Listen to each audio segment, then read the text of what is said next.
Hi, my name is Alex and I welcome you to today's video. Wrestling fans on the Nintendo Switch have not had it easy so far. In the first year of the Switch, 2K released WWE 2K18, which was an absolute impertinence and still one of the technically worst games on the console.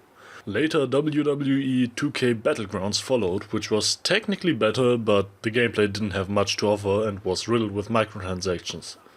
You can find out whether THQ Nordic did a better job with their competing wrestling series All Elite Wrestling here in our review. All Elite Wrestling Fight Forever is, as the name suggests, not a part of the WWE license, so you'll look in vain for familiar wrestling faces like John Cena or The Undertaker. Nevertheless, players for whom All Elite Wrestling is new should recognize some fighters like CM Punk from the past. Another difference is immediately noticeable at the beginning of the first fight. All Elite Wrestling plays much more arcadey than the WWE 2K series, which was planned from the beginning and thus partly avoids the direct comparison with the competition, which has a much higher degree of realism. Of course, this serves, at least to some extent, a different genre, which I personally find more appealing anyway. At the same time, it also seems to hide a significantly lower budget and the resulting limitations. Among other things, the character roster, wrestler intros, but also the story modes suffer from this. In the latter, the lower budget is most obvious. Don't get me wrong, I don't expect an exciting story from a wrestling game, but the implementation in this case is just boring and almost cheap. At the beginning, you choose a fighter with whom you should fight your way to the top. This has been done in many sports games and is acceptable in itself. But when you spend your time between fights, eating, training or attending a press conference in visual novel style, I just don't see the added value. In addition, these activities are always repeated, just in different cities.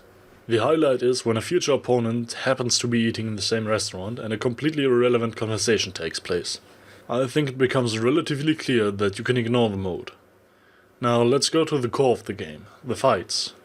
All Elite Wrestling provides all the standard modes for the fights, such as tag team fights or Royal Rumble, which should not be missing in a wrestling game. But also fun extravagant ones like exploding barbed wire death. Here there is a countdown and when it reaches 0 the whole arena explodes. In terms of variance in the game modes, All Elite Wrestling has a lot to offer. As mentioned in the beginning, it doesn't play as realistically as WWE 2K, but that's why the fights are more fun in my eyes.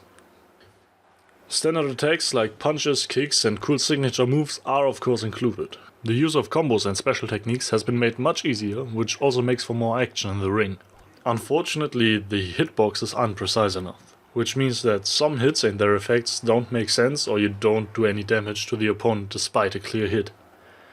This is of course particularly annoying in this kind of game. On the other hand, major bugs or other flaws that 2K's series has been known for in recent years have almost never occurred. Most of our viewers are probably mostly interested in the technical implementation of the Switch version.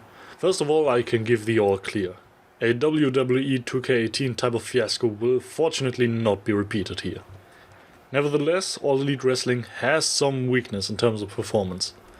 All Elite Wrestling usually runs at 30 frames per second, even in the fights where several fighters are in the ring at the same time. However, there are short stops every now and then, which I couldn't really figure out what caused them.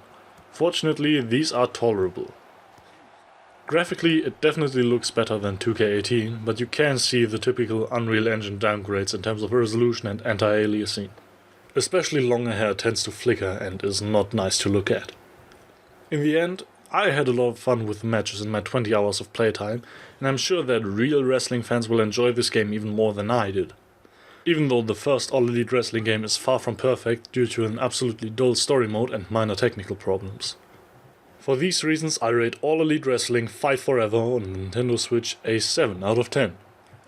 Thanks for watching. If you have any comments or questions, feel free to leave them below. If you liked it, we would be very happy about a like and a subscription, or if you're interested in getting early access to our future reviews, feel free to visit our Patreon page. Closed doors, I'm a fool for your love.